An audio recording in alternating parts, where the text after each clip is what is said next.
Nti Mutesa balaba taliwo. Nawe otambuza vidiyo eno. Ennaku z'omwezi nga 15 Uganda yagenda neeronda president agenda ogikulembera for the next 5 years. Njagala owulirize bulungi. Akalulu kano kagenda kujjukirwako mu byafaayo ng'akalulu akali tekali free, akalulu akalimu obubbi n'obukumpanyi. Nakaseke omusajja avuddeyo n'akuba obukakafu n'obulujulizi ku mmeeza nti abasajja babba akalulu. That was Nakaseke in central Buganda. There are so many reasons bannayuganda ze bawa as to why akalulu kaneno kalina okusazibwamu, either kaddibwemu oba balangirire omutuufu eyakalya. Abaana batandise okugjayo fayiro bazikubye ku mmeeza. Nina akakilipu kendabye omusajja yakutte akatabo n'adda mu kasiko n'atandika otiikinga. Nawe omu ku bakulembeze Nakaseke aleese obukakafu obujulizi abasajja babba akalulu. Njagala otambuze vidiyo eno. Subscribe and share the video. Masiki abambadde obukokolo ne mujja ekiro. Okitegedde obudde obw'ekiro bwe ŋŋamba nti tuli mu failed state. Ebyatuuse ku first lady waffe Baby Kyagulanyi. Banange buli munnayuganda yandibadde avaayo. Naka this is too much. Olwaleero Kyagulanyi jjukira ali kwegamba baali baagala okumuwamba n'okumukwata. Of course ali munsi ali munsi kakati laba olwaleero ekyatuuse ku mukyala we. Security sokuja nekyekinga mukko. Ate kiro nemenya enzigi. Mpoze ekyekyo. Ne twala CCTV. Kyagulanyi adduse eki. Adduka ki. Kati nawe Professor gwe tokiraba ekiri mu ggwanga. Ali wanted. Of course olwaleero muwooza avaayo n'atweetinga n'agamba twakata abanuupu 22 n'agamba abanuupu muli ba terrorist ab'NUP tubanoonya. Olwaleero nga Vice President ekyo kireeta Honorable Kyagulanyi okufuumuuka n'adduka n'agenda. Vice President wa Kyagulanyi mu Buganda ali luddawa? Ali Luzira ali Kitalya tewabirabye pamukute Muwanga Kivumbi. Ekivumbi yakwalwa n'omukyala Zedriga Jole bonna Zedriga ddawa? Zedriga yetu tunamanya kyali. Professor Rusi. Naye saba kuwa kuona lewa information. Information njiganye. Ajiganye. So mu byonna byayogera bya mateeka. Jiwandike. So mu byonna olwaleero President wa Feroba Kyagulanyi Ssentamu kolaba ali kudduka lwaki adduka eyandibadde mu ggwanga lye. Laba ebyatuuse ku mukyala we. Laba ebyatuuse ku maka ge. So kati awo okyabuuza lwaki adduka Professor naawe ku byatuusewo n'ebiriwo okyabuuza lwaki yadduka. Of course naffe ffenna tuliira ku bunkenke. Tuli ku bunkenke. Nze olwaleero Nakaseke abaana baffe bangi ba agents baffe abakuuma akalulu aka President waffe Robert Kyagulanyi Ssentamu abakuuma kange abakuuma akalutamaguzi abakuuma akanakawooya bonna bakwate. Kati bangi baleetebwa na ku Lwakubiri mu kkooti e Butalango. Bawayirizwa ebisangosango omusimaya mwakyatinga mwawogana simanya nga kalulu kagenda mu maaso nga kabali. Bawoganya wali ku police station. Naye nga tebiriiyo. Babakwata 16. Kunda nga kwa kyokka oŋŋamba mbwate bakyatinga babakutte. So naye nga bangi kati Amoni mwana waffe wali owekalagala. Abasirikale bazze ekiro yadduse budduse. Kwega abantu bali ku wanted. Abantu bali ku bunkenke. Simwe mwaleeta ensonga eno mwena opposition. Naddala Honorable Kyagulanyi bayimirira kadala n'agamba nti mufuuse bayeekera mutambule ng'abayeekera. Tiyalugulira ku ppata. Nti ki? Ewa mutambule ng'abayeekera muli bayeekera kati mukole ebikole tiyalugulira ku ppata. Omuntu okuvaayo n'akugamba nti tulwanirira eggwanga lyaffe ate tuli non-violent, tetuli bakozi ba ffujjo. Ne tugenda mu kalulu ng'era babiraba byonna. Ne tukanoonya. Tegerekesa abaana ne tubakuza ne bagenda ne balonda mu bungi. Abantu ne basalawo oyo gwe baagala Robert Kyagulanyi Ssentamu n'ababaka be. z'olwaleero basala olwo bali Kyagulanyi of course yafuna olwabiri nogwe tewalaba olwaleero abiri mbona yoli Kaguta Museveni yafuna 7 ebyo percentage tubalabye bannakyemalira bangi mu mawanga mangi baze beewa percentage bazeewa bewabakati olaba musajja watu byabakama embeera mwe yakola bamubuuza lwiza z'osoma zivaawa ng'ananaagira tewabiraba ng'ananaagira ekibuuzo baakimubuuza yaliwo NTV n'amubuuza lwiza oti z'osoma zivaawa asoma busomi figa byabakama ateekeddwa okwera mu fulundi okumanya obululu buva ABC olwaleero buli munnayuganda aweebwa eddembe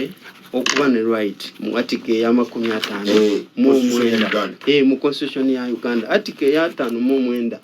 right to vote. Every citizen of Uganda over 18 years of age or above has the right to vote. Aweebwa eddembe ajja kuba akalulu okuweza namutwala mu naye kakati eddembe liyidda wanga lirinyirirwa nga mukyala Kyagulanyi babi bamukoze yebatwala CCTV mumenye kugamba ne police tenavaayo yadde okukola statement akaluka mwe kabera nnyo UPDF tenavaayo yadde okukola statement akaluka mwe embeera yabeefuza biri nnyo mu sympathy mwagala nnyo okusasibwa ate okusaasirwa kuki kati kyogamba kukibi ekyabaddewo ate kati oyagala twogere kuki kukibyera ekiriwo kati kyogamba profesa ekyatuusiddwa ku maka ga pulezidenti waffe gwe tekikuluma bayingira amakage akaluka maze okuggwa kitegeeza nga kaba amaze obbakuba no ekikulu kabadde naye nti kakati kale weewadde percentage 71% kakati yagyewadde yeegabanyiza kakati lwaki ate oba osigala onyika okyalumba mayumba gaabwe olwaleero omusajja bwe baamala okumuwa percentage ya 71 tewali yadde yajaganya tewali yadde yakuba embutu enakaseke abantu baali beggalidde si nakaseke yokka jjukira intaneti ogijjeeko lwaki oyagala okukolera ebintu mu kizikiza lwaki oyagala okukolera ebintu mu kizikiza abantu okubatwalira mu kibululu akakoko kaali katya kakati olwaleero soose ne pulezidenti wange era ntuusa okusaasira eri fasiledi waffe n'okukivumirira n'abaana abakwatibwa agensi baffe abakwatibwa ali nsambya mu ddwaliro ekintu ekyobulabe ekintu ekyennyamiza omuntu n'atuusibwako embeera efaanana bwetyo banoonya abaana be banoonya omwana we banoonya omwami we butubulire goddown gyeri CCTV ozitutte omenya enzigi okoze eki amasimu ogatutte laptops ozitutte kagamba n'olaba impunity n'olaba ejjoogo naye nga UPDF tenavaayo yadde okukola statement kubanga kirumizwa UPDF poliisi yalumbya amaka bananaagira kimanyi kiddako bananaagira kugamba weebuuze eggwanga lye tulimu n'ogamba kale Museveni bwe yagenda mu nsiko ddala yafuna ekyokuyiga kubanga bino olwaleero bye tulaba ebiriwo bye byaliwo before nga mwami Museveni tannatwala bukulembeze ku mudumu gwa mundu kakati olwaleero eggwanga olifugira ku mudumu gw'emundu nti nze ŋŋambye nze lwampaka kati bw'olaba ekyali Nakaseke kugamba weewuunya nti bannayuganda n'ako akasuwa ke badde basigaza akatono ak'okwesalirawo nti nze ono gwe njagala nako kabajjiddwako ako akatono akasuwa ke badde basigaza bagenda mu kalulu kwolwo ne bakakuba era ne bakalangirira awo bajjiddwako kakati study case kampe ya Nakaseke weewaawo nga kirine mu bitundu ebirala Nakaseke kenkya kulonda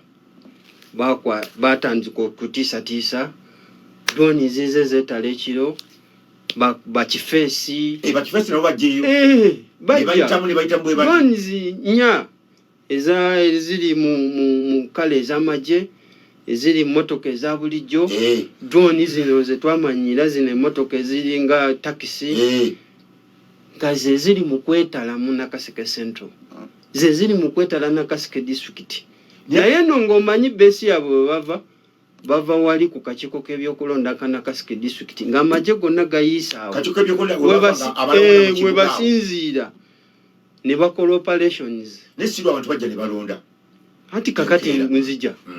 ku lunaku lw'okulonda ennaku z'omwezi nga 15 January kwegamba ne bamala ekkobye mu kibya polling session zonna ezakatokolido ze baasooka ne bawambako beagents baffe bonna be twali tutaddeyo abasinga obunyi ne babawamba nga babatuuza eri waliwo n'omu Kiswaga polling session yamugamba ffe wanakaluke tulimu tewaliwo opposition beagenti bamwe mubajjewo wano ani ayogera Kato Steven presiding officer Kato Steven okusimusango presiding officer agamba ffe wanakaluke tulimu wano tekalimu opposition ne ba agenti bamwe mubajjewo emigolo gisituse bagijeeyo kyali mu Uganda si byakulimba si kuwayiriza nze sirina kyenjogera nga mpayiriza njogera facts lwetu bamumbuga oyo mwami Kato of course eyo yonna nga kigenda mu maaso bawambye abaana baffe kakati waliwo omwana gwe bawamba Amon bamujja Kalagala polling session e Kalagala bamutadde mu drone bwe bamuteekamu bano abasajja bagenda ku buli polling session bagenze Kalungu bagenze Kirinda bagenze Kabale bagenze Mijumwa bwe batuuka bajjawo register baziwamba balagira presiding officer bamujjako diala form bamujjako registration yaba agency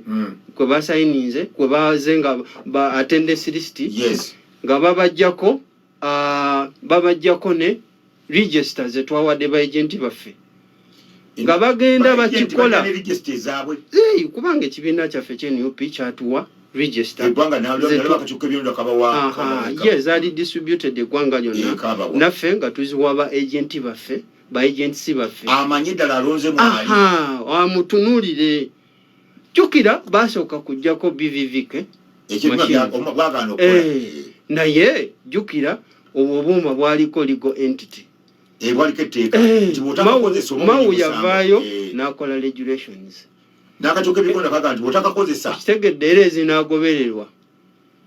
era zaali zitandise okukola mu bitundu ebisinga wateeka okuba nga wavaayo order ne bagamba kakati buno we tubukozesa tuwedde kubanga wajja kubeerawo fund fair of course sente nyingi ezayisibwa billion zaali mu 3 ndowooza nga mu 5 ezayisibwa just 350 billions ezagula just ezo machines nga bozera mwatunula ki okola nti mugulo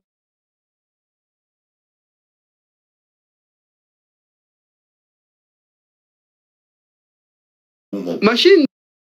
ezo era fanga twali tukirabyeko mu census machines wazera wezagana so bino olwaleero mu government ya M7 tasobola kukkiriza bintu birimu mazima na bwenkanya era twakimala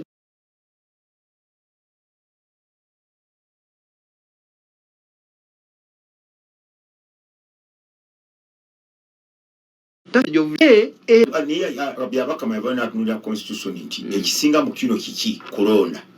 eddembe ly'abantu lisinga okuyita nti ogamba nti owesibye kubuuma n'ojjawo okulonda oba ossa eddembe si kujjawo kubanga tuzze tulaba emirundi mingi waliwo consequences in fact ndowooza waliwo gye balonze eggulo oba leero simanyi siri sure so nga byabakama walina okuvaayo olw'okuba nti buno obuuma bwaliko legal entity legal binding n'ovaayo n'onyonnyola eggwanga era n'olyoka okola legal entity endala oba n'okola regulations endala kati kitegeeza okulonda kwagendebwamu naye ng'olwadde amenya amateeka ng'amenya etteeka yenyini lyalina okugoberera dasiti kagakyova yatuli mu Banana Republic kugamba buli omu kyasanga kyakola failed state buli omu kyasanga kyalagira buli omu kyasanga kyakola bw'oba obinyonyodde omulamuzi wali mu high court tebiyinza okubataasa nti kakati ku redi eno lwaki weeri abantu bawulira kati anti tubanyonyola abantu banza obutattaasa ate lwaki lino eggwanga lyabwe chief justice oba ne ttiimu y'eri lino eggwanga lyabwe tulina okubanyonyola naye mu byonna biri byonna nga batambula bava ku buli polling station bawamba DRA forms ono omwana gwe bawamba ng'ali mu drone alaba buli kimu kyokka kikwewuunyisa eri ewaffe nga bamaze okuwamba bakoze buli kimu zino mu sub counties nga Kikamulo Kiwoko Town Council eyo watandika kikerezo okulonda kwatandika saa 7 musanvu gw'emisana mu kuba presiding officer alinde ekiragiro eky'obutakozesa mashini alinze bamugamba akakati nga okitiba yayogera sawa byabakama anti jukira internet yaliko amasimu amasimu bagasalako agasinga obungi tekaliko agamu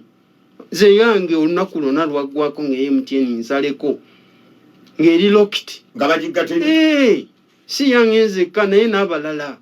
nga communication tewaliwo teri effective nga presiding officer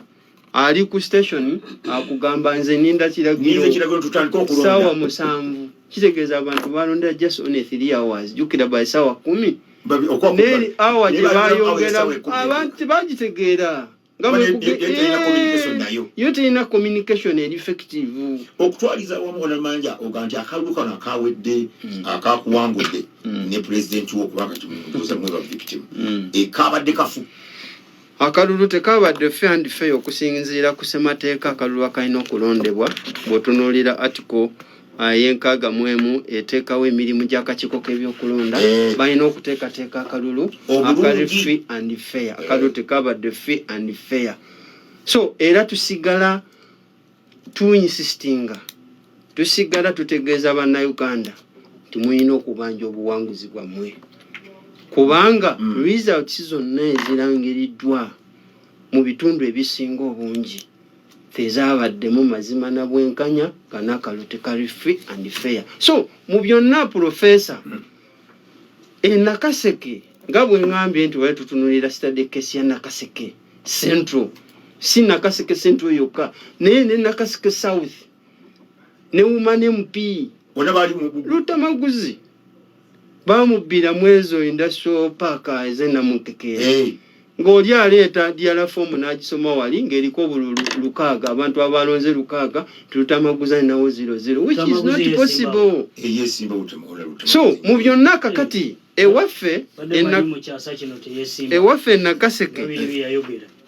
Nakaseke kikwewuunyisa nti Butalangu Town Council DRA form zonna ze twalina nze ze nalina bwentuuka wali kakiiko Tale Center omukyala Tusiime Aida ne mugamba mama DRA form z'osoma nze ze nnina wano ng'ate ggwe by'osoma birala omanyi n'abakyala bwe yaŋŋamba nze ze baleese ze ziri siudi era oba olina okwemulugunya genda mu kooti yale tasobola na kugamba nti akasooke twetegereze ezo zigamba zitya zino muzijja wammwe bwesindika agent that's why buli candidate yeesimbye oba ne agent twalina ba agent waffe aba president waffe Kyagulanyi Ssentamu wange abange aba Woman MP waffe Nakawoya Esther okitegedde kutunuulira ki kigenze kitya buli kimu era ekiba kibatutteyo kukomawo nekye tuyita DRA forms zino n'okwetegereza n'okulaba omuntu alonze oba yoyo era DRA forms zino ze batuleetera kati nkuwa just case nyingi naye kankuwe case eya Butalangu Town Council Butalangu Ward Butalangu Kisaawe polling station eyitibwa Butalangu wali ku Kisaawe tegerekese kyofa togabe yafunawo obululu 117 nze nefunawo obululu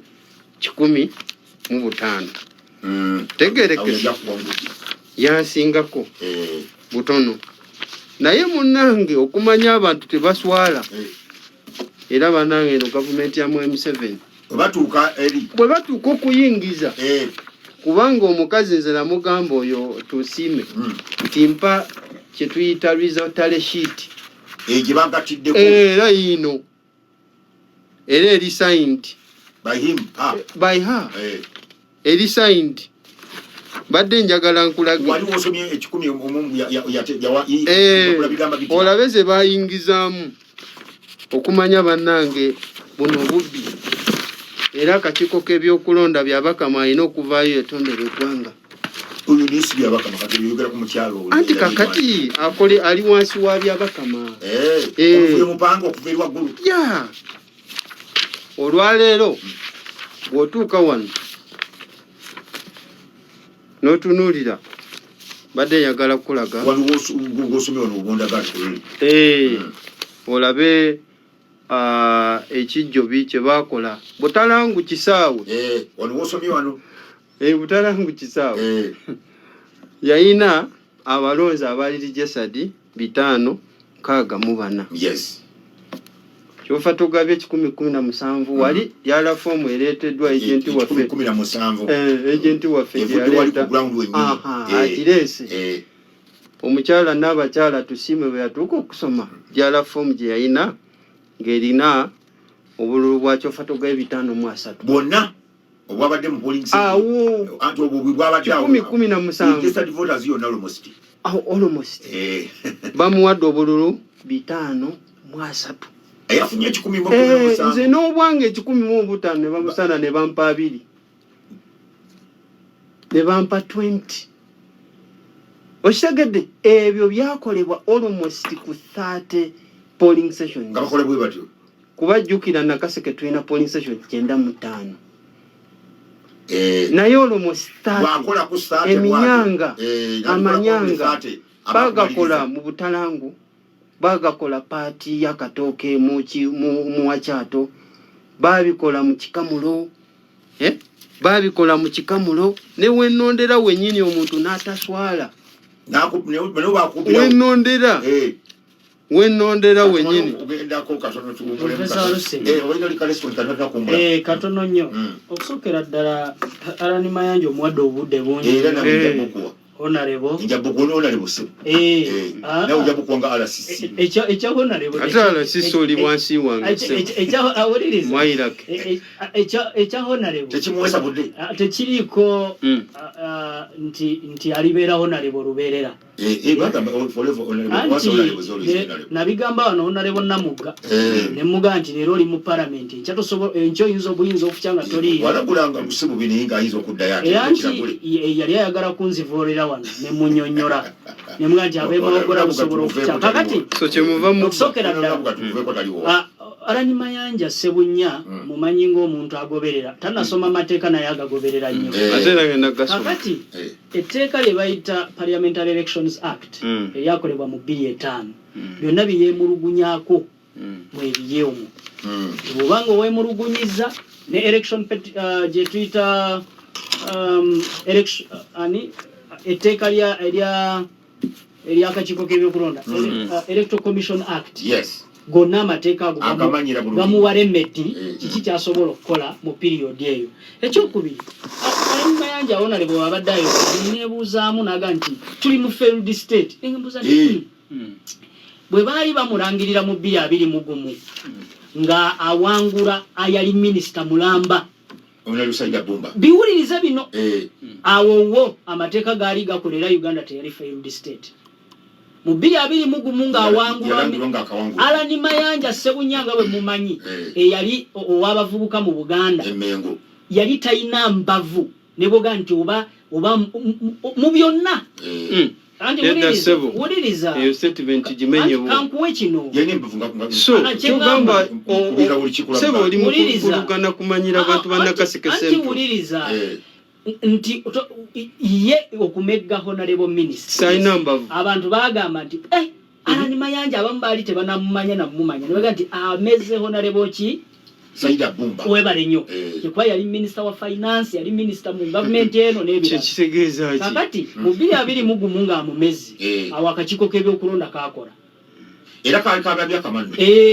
kakola era n'akatendereza nnyo naye wuliriza olwaleero bw'amegeddwa honorable minister Kyofa Togabye wano ali mu kugaa nti akakiiko tekalina gye kakola era tuli mu failed state. Njagala omanye abatuwuliriza njagala bajaji ng'ebigambo bya honorable Mayanja kitegeeza nti honorable Mayanja bwe tubanga waliwo okwesimbawo konna tubaako n'asinze ne gwe basinze ate era omuganda yagamba nti amegeddwa tabula kyeyeekwasa. Luli mu 221 abantu bebamu abamuronda bebantu bebamu bebamulonze tulina kye tuyita people's choice wibale nnyo anti natandise n'amateeka nti gamuwalemeti bw'oba ng'olina kye weemulugunya ogenda mu kitawuluzi ekitawuluzi ye kooti osobola okuddukirayo ekyo n'okikola ki lwaki returning officer announcing results ezivudde polling sessions nga naffe tutudde ba candidates olowooza lwaki tukiralify nja munange wano kyosoma si kyekyo then you sit down you know returning officer si wewe nkomeredde returning officer uliriza bwe bakugamba nti singa weemulugunya ku byonna kakiiko k'ebyokulonda oba returning officer amateeka gakuta ogende chovola bange wasewu ngu waliwo okwemulugunya bagenda mu kooti ne basaba ne account n'ebirala era kooti nekiza account etteeka lyakuta anti naye etteeka lyakuta kyenjagala okunyonyola kakati ekyokubiri honorable Mayanja agambye nti kuba bw'oyogera nti failed state nze ndowoozaamu kye bayita failed state ebintu byonna biba tebikola security breakdown, economic collapse n'ebirala. Naye ono gw'olaba ali mu ssiga eryokubiri erikola government gye tuyita legislature member of parliament wibale nnyo ekisanja kye kiggwako mu May nga bali bamaze okulayira mu May kiza n'otagwaka nzogera mu kooti n'ekubira enduulu n'asigala anti simanyi naye kye ŋŋamba abannakaseke kye baamuwa May 2026 kati bwe tulimu webale nnyo we kiggwako naye ye bwakugamba nti tuli mu failed state nze mwewuunya eggwanga litambula bulungi nnyo mu kulabako anti nkugambye era eggwanga lyaffe lyakuwa omwaganya nti gwe bw'olaba nga waliwo ekitatambula bulungi si kugenda ku nguudo n'oyekyebipiira si kugenda kwekalakaasa era baateekawo kye bayita rule of law kitegeeza institutions